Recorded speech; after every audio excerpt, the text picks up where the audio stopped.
As the late author James Baldwin noted, to be a Negro in this country and relatively conscious is to be in a rage almost all the time. This rage, represented in the play by the repetition of the words fire and anger, sprouts from impatience. By that, I mean Black people are fed up with waiting for justice and equality. Some of us, as noted in the play, can express that eloquently. Others cannot, but the root is the same. The death of Michael Brown and the massive protests that followed made me wonder how Ferguson came to be what it is today. In his book, The Color of Law, Richard Rothstein notes that the creation of St. Louis suburbs in the early 20th century was done so explicitly with racial segregation in mind. Black neighborhoods were often zoned as commercial or industrial instead of residential, allowing for the proliferation of bars, liquor stores, power plants, and factories. On the other hand, these types of businesses were prohibited in neighborhoods where whites lived.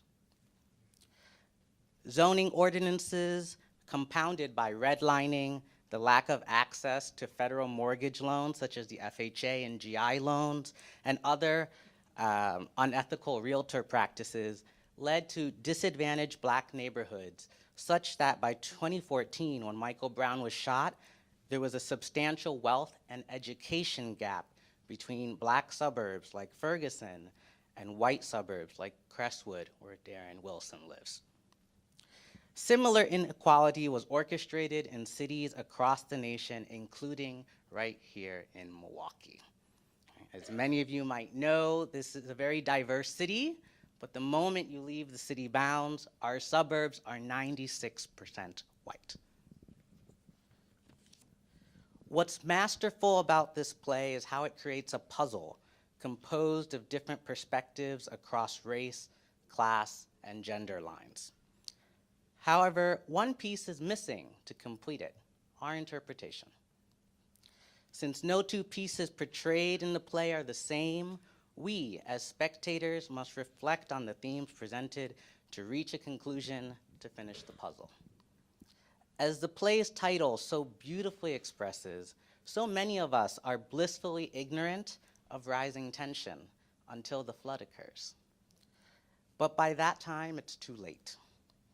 The metaphor of water, the Mississippi River, the flow of rap, the movement of a paintbrush moves us throughout the play, but in the end, it's as if we fell off a waterfall, gone.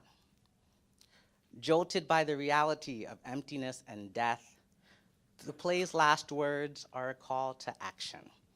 We must do our part to make society better because, as one character tonight said, race affects everyone.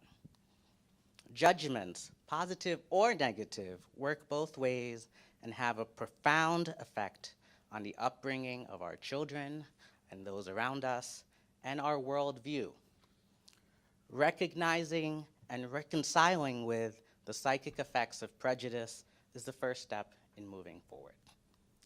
In this particular moment in time, it is our duty as citizens to better educate ourselves and those around us so we can live in a more equal society.